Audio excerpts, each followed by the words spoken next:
설교 시간입니다. 정자 반갑습니다.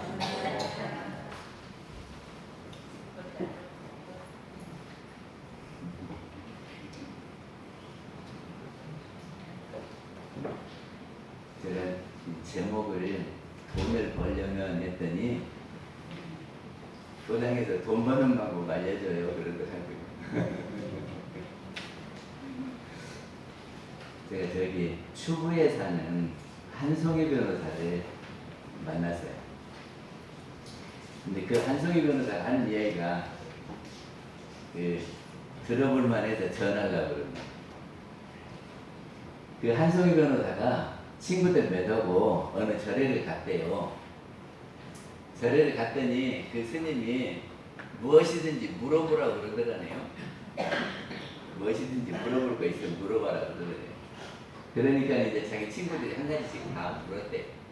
그리고는 마지막에 자기 차례가 됐는데 제가 어려운 질문을 해도 돼요? 그랬다네. 그러니까는 뭐든지 해보라고. 그러니까는 돈을 벌려면 어떻게 해요? 그렇게 물었대요. 그리고는 이 스님이 뭐라고 대답하는가 하고 있었더니 돈이 있는 곳을 알아야지. 그러더니 아니 돈이 있는 곳을 알아야 돈을 벌든지 못 벌든지 할 거 아니요.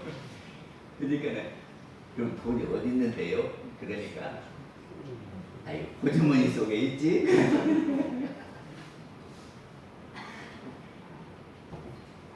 그러면 다른 사람 호주머니 속에 있는 돈을 갖고 와야 내가 돈 버는 거지요?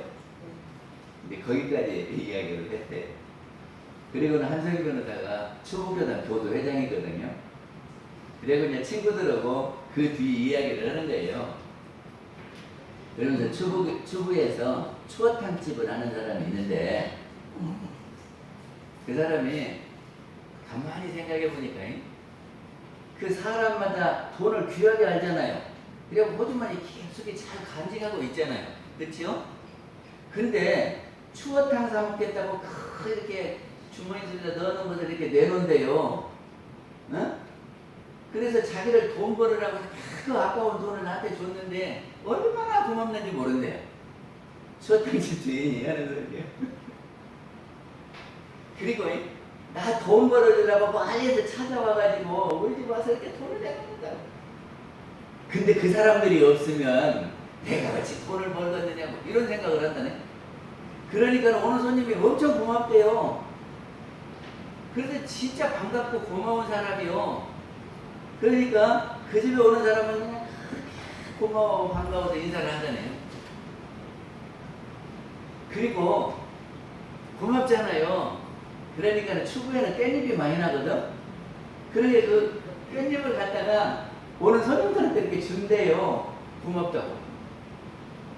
그리고 거기는 촌이거든. 그러니까 고추 같은 것도 흔해요. 저도 함나 있을 때 이렇게 상추를 많이 심어놓고 사람들 보고 가져가라 해도 안 가져가더라고. 집집마다 다 상추 심고 있으니까. 근데 도시 사람들은 그것이 귀하잖아요. 그러니까 그거를 갖다가 이렇게 준대네.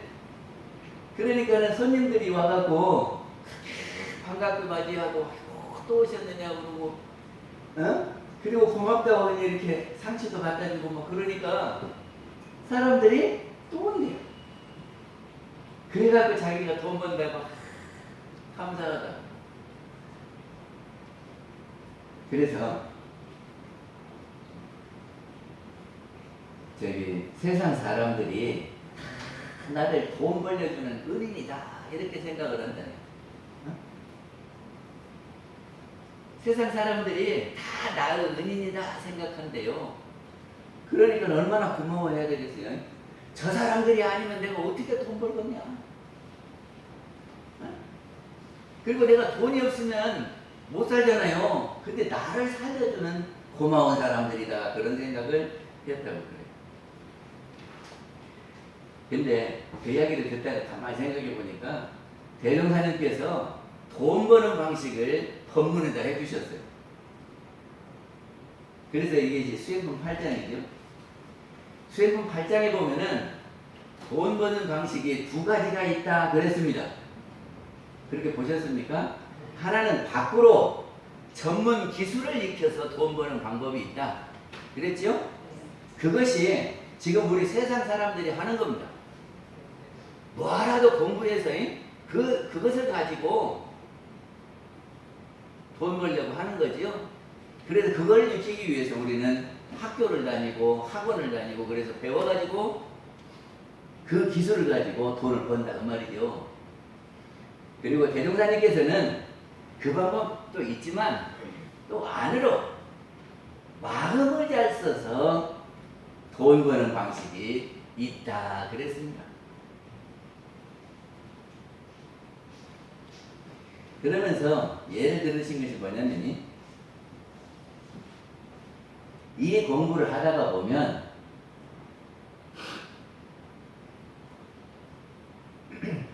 잡기를 하지 말며 하는 계문이 있잖아요. 그리고 또 주색을 낭요하지 말며도 있잖아요. 그러니까 우리 계문 하나씩을 이렇게 딱딱 지키면 그런데 나가는 돈이 전략되겠지요. 그러지 않겠습니까? 그러니까는 우리 교당에 다니면서 이 계문이 왜 만들어졌고 계문대로 하면 어떻게 되는가를 확실히 알면 그래서 계문을 지키면 우리는 돈을 벌게 된다 그런 말이에요.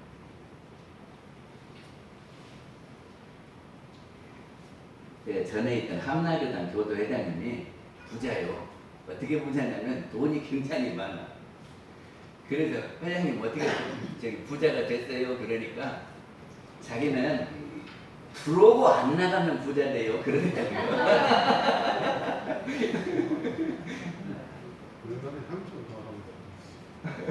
그런데 그 양반은 하여튼 이제 그 돈이 많으니까 거기에서 수입이 있잖아요. 그러면 딱 넣어놓고는 나가는 것은 꼭 써야 될 자리 외에는 안 써요. 그래서 부자 됐다네. 그래서 그런 것 같다고 그랬어.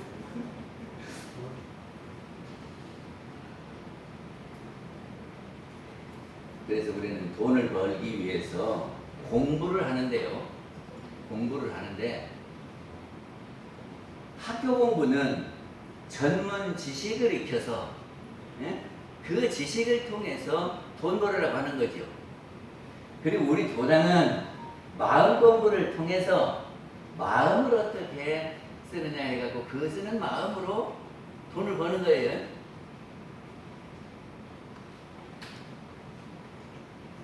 저기 정주영 회장이 잘 아시다시피 강원도 사람이잖아요. 그래갖고 그 소판돈 가지고 가서 이제 도시로 나가갖고 취업을 하잖아요. 근데 여러 가지 하다가 쌀가게 배달원으로 들어갔어요. 쌀가게 배달원. 그래가지고 주인이 너 자전거 잘 타냐? 그랬더니요. 예, 탈 줄 압니다. 그래가지고 취업을 했어. 그래가지고 이제 쌀 배달을 해요. 근데 한 번은 주인이 팥 한 마리하고 저기 쌀 한 가마니를 자기 집에다 배달하라 그랬다네. 그리고 이제 그거를 자전거에다 싣고 그거를 이렇게 가고 타고 하는데 가다가 빗길에 확 넘어졌어. 그래갖고 여기저기 이제 다쳐갖고 아프기도 하는데 그놈이 엎어져갖고 쏟아지기도 해갖고 이제 큰일 났다. 이제 나 저 자전거도 탈지도 모르가지고 배달도 잘 못하는 놈이라고 쫓겨나면 어쩔까 그렇게 걱정을 했다네. 그런데 그 아주머니가 다친 데 없냐 그러더라네요. 그래갖고 그때 그냥 사흘 밤낮을 자전거 타는 연습을 했다네요. 그래가지고 나중에는 자전거로 날아다녔대요. 근데 그때 자전거에다 실는 자전거를 짐발이라고요. 여기 뒤에 크고 바퀴가 좀 크고 그래요. 그걸로 다 배달을 했어요. 그리고 이 정주영 회장이 새벽같이 출근을 한다네요. 그래가지고 주변을 깨끗이 다 정돈하고 치우고 또 퇴근할 때도 다 정돈하고 깨끗하게 해놓고 이렇게 하고 그렇게 열심히 하다가 보니까 주인이 저기를 장부를 맡기더라네. 그 집 주인 아들도 있었는데 이놈 주인 아들은 게을르기도 하고 돈만 있으면 갖고 가서 노름하고 그러니까는 주인이 장부를 아들한테 못 맡기고 정중 회장한테 맡겼대요. 그러다가 어느 날은 주인이 부르더라네요. 그러면서 내가 이제 쌀가게를 접어야 되겠다. 그러니까 네가 인수를 하도록 해라. 그러니까 자기 아들한테 넘기는 것이 아니고 직원인 정주영 회장한테 넘겼대요. 그래서 왜 정주영 회장한테 넘겼겠습니까? 대개 사람들은 자기가 이렇게 일생 동안 해서 단골도 많이 사줘놓고 노하우도 있고 그러면 아들한테 빌려줘야 될 것 아닙니까? 그런데 정주영 회장이 성실하고 하여튼 맡은 일에 책임을 다해서 열심히 하고 그렇게 하니까 아들보다도 정주영 회장한테 쌀가게를 물려줬다고 말이죠. 그러니까 우리가 어떤 마음을 쓰느냐에 따라서 이렇게 쌀가게도 인수를 받을 수 있는 길이 열리는 거 아닌가 그런 생각을 해봅니다. 그리고 대종사님께서 각자의 심신은 마음과 몸은 곧 돈을 버는 기관이요 그랬거든요. 그러니까 우리가 육근 작용을 심신 작용을 어떻게 하냐에 따라서 우리가 돈이 벌린다 그 말입니다. 그러니까 물론 전문 기술이 있는 것은 사회에서 하는 거고 우리가 지금 가르치는 것은 어떤 마음으로 사느냐 하는 것을 가르친다 그 말이죠. 그래가지고 그거를 잘하면 돈이 벌린다. 저기가 함라에 가면은 기사식당이 있어요. 근데 시골에 있는 기사식당이에요. 근데 익산 시내에 있는 기사들이 거기 밥 먹으러 와. 거기가 한 8km 가까이 돼요. 저기에서 시내에서 함라까지. 근데 시내에 있는 기사들이 거기 밥 먹으러 온다니까요. 그리고 기사 아닌 사람도 거기 함라산에 놀러 왔다 다 그 집에 가서 밥 먹어. 소문이 나가지고. 그래서 어찌 그 집으로 가는가 하고 가봤어요. 제가. 그 집에 가봤더니 그 집 그 주인 할머니가 얼마나 반갑게 하는지 사람을 그렇게 반갑게 해. 그리고는 두 번째 가면요, 아이고 그때도 오고 또 왔냐고 그래. 그리고요 저기 밥솥에다가 밥을 많이 하면 밑에 놀잖아요. 그걸 이렇게 다 해가지고 누룽지를 이렇게 그거 모아놔. 그리고는 밥 먹고 나면 그거 이렇게 주면 드시라. 어때요? 그렇게 누룽지를 주면 기분이 좋겠습니까? 안 좋겠습니까? 그거를 받으면 저 양반이 나를 굉장히 생각한다고 그래서 그 생각이 있으니까 또 가. 그 집에. 그러죠? 그리고는 메뉴에 없는 것도 어떤 때는 자기 집에서 이렇게 했다고 그러면서 내놔. 그러니까 그 집이 꼭 자기 집에 부모가 이렇게 자식들 오면 해주는 것처럼 해줘요. 그래서 물론 밥도 맛있지만은 그 마음으로 사람들이 끓는 것이 아닌가 그런 생각을 했습니다.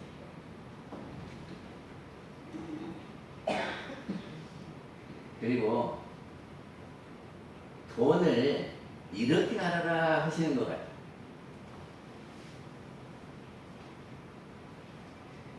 세상 사람들은 돈의 가치가 최고입니다. 그 말이 뭔 말이냐면 우리 도덕적 가치가 있잖아요. 그 사람이라면 그런 짓은 안 해야 돼 하는 그런 가치가 있잖아요. 그리고 돈의 가치가 있는데 지금은 돈의 가치가 우선이에요. 그래가지고 저기 인정상, 윤리상 안 해야 될 일도 돈만 주면 해버려. 그죠? 근데 돈은 수단이지 목적이 아닙니다. 우리가 돈이 많다고 행복한 것은 아니고요. 돈은 행복에 필요한 조건이 되는 거죠.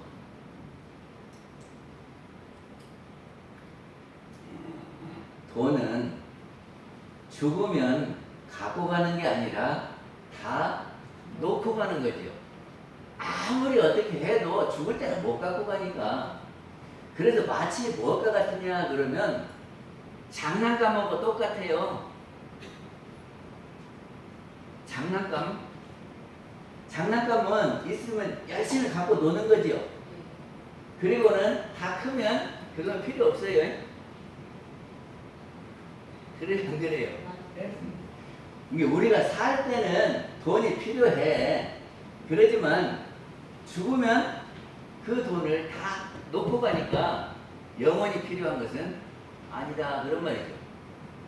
그러니까는 가지고 있을 때 이런 가지고 재밌게 놀아야 될 필요가 있습니다.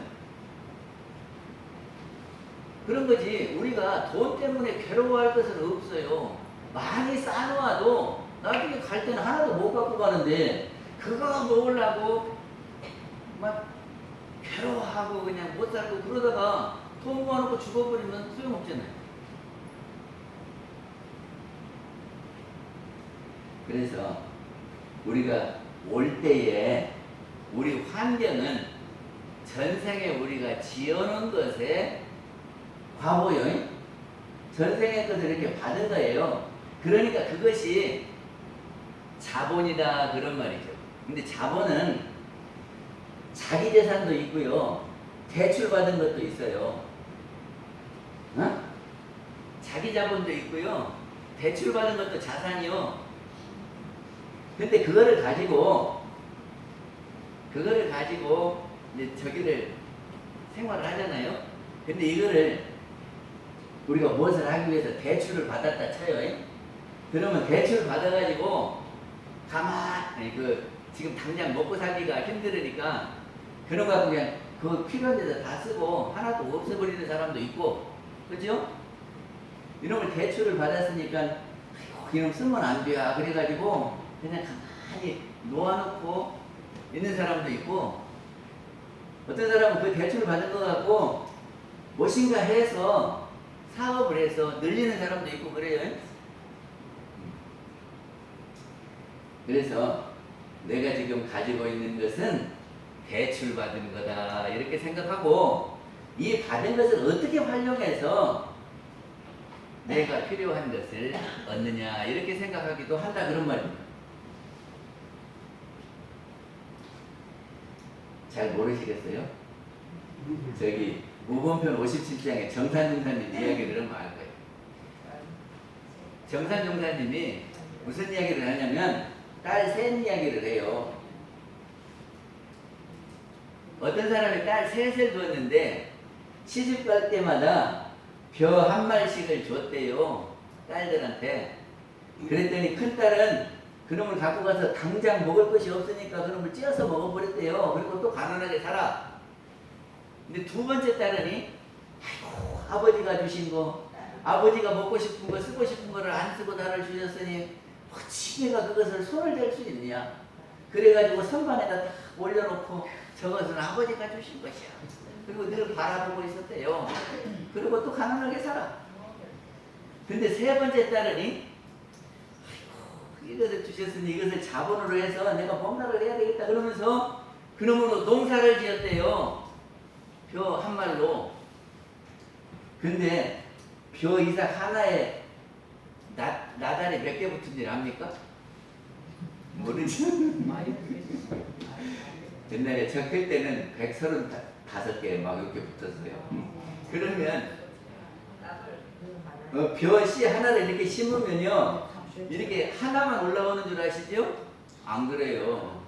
이놈이 뭐 하나가 새끼를 쳐요.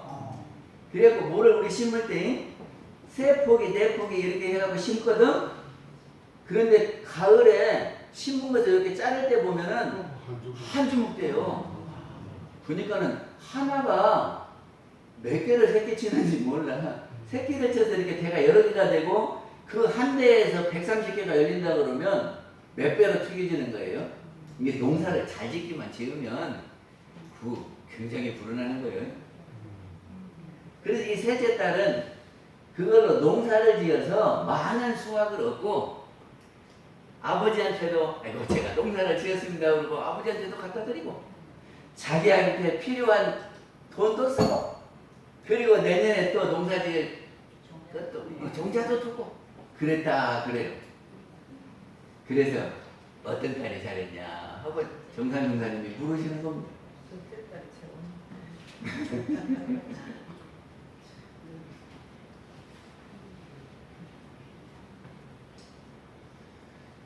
우리한테 주어진 환경은 지금 우리한테 자산이 맡겨진 거예요. 그 자산을 그냥 이런 것인지 저런 것인지도 모르고 그냥 이렇게 쓰고 저렇게 쓰고 다 허비해버리고 가난하게 사는 사람도 있고 그 주어진 자산을 그대로 이렇게 묶어놓고 한 푼이라도 저기가 없어지면 안 된다고 기념 삼아서 그럼 그대로 두고 그냥 자기는 가난하게 사는 사람도 있고 어떤 사람은 그것을 자산으로 해서 많은 수확을 얻어서 넉넉하게 사는 사람도 있다. 그런 말이죠. 그리고 우리가 중요하게 생각할 것이 뭐냐 그러면 처음에 말씀드린 대로 그 모두가 나의 생명의 은인이다. 저 사람들이 다 나를 돈을 벌어주는 사람이다. 응? 저 사람들이 모두가 다 나를 살려주는 사람이다. 이렇게 생각하고 사람을 접할 때에 어쩌겠습니까? 많은 사람들이 자기를 고마워하겠어요? 안 고마워하겠어요? 고마워하겠지요? 그래서 저 사람들이 나를 고마워하고 나도 저 사람들을 고마워하고 그러면 고마움이 왔다 갔다 하겠죠? 그러면 이것이 은혜 순환입니다. 그리고 돈이 많아야 부자가 아니라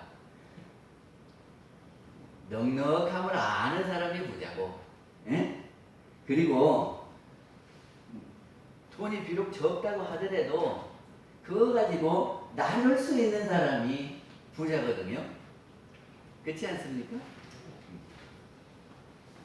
그래서 대종사님이 돈 버는 방식은 공부해야 돈 번다.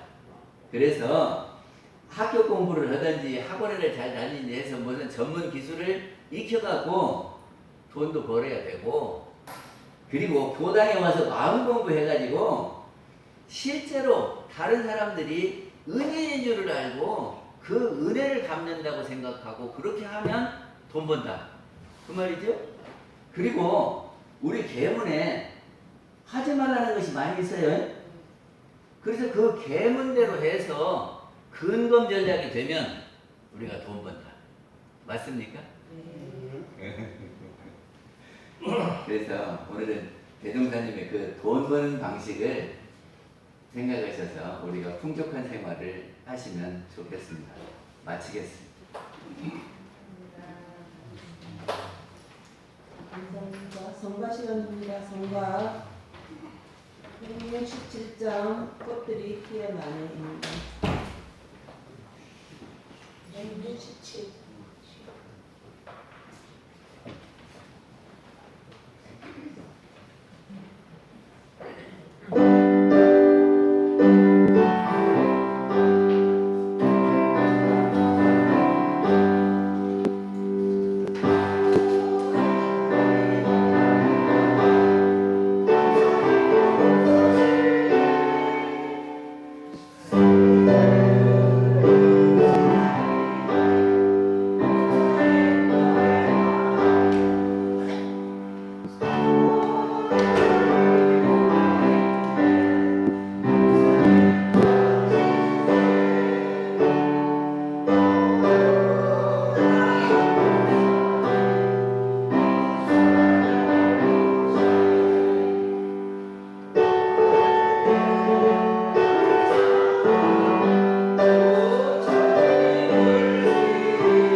알림 시간입니다. 학기가 끝난 후 7월달은 우리 춤 공연이 있겠습니다. 이 빗속을 뚫고 오신 강사님의 공연을 한 분도 빠짐없이 참가해 주시기 바랍니다. 매주 수요일은 마음 공부합니다. 9월 23일에서 10월 1일 교도 작품 전시회가 있습니다. 10월 21일, 22일 정기 훈련을 배내 훈련을 내서 하고자 합니다. 한 번도 빠짐없이 메모 잘 하셔가지고 이날은 모두 다 참석하셔가지고 훈련에 꼭 참석하시기 바랍니다. 지금 공공위에서 다시마를 거의 다 팔았는데요. 보리쌀이 좀 몇 개 남아 있습니다. 좀 협조해 주시기 바랍니다. 내일 이타원 정의창, 예타원 정의창 종사님 종제 총부에서 열리고 있습니다. 교우님 참가하시나요?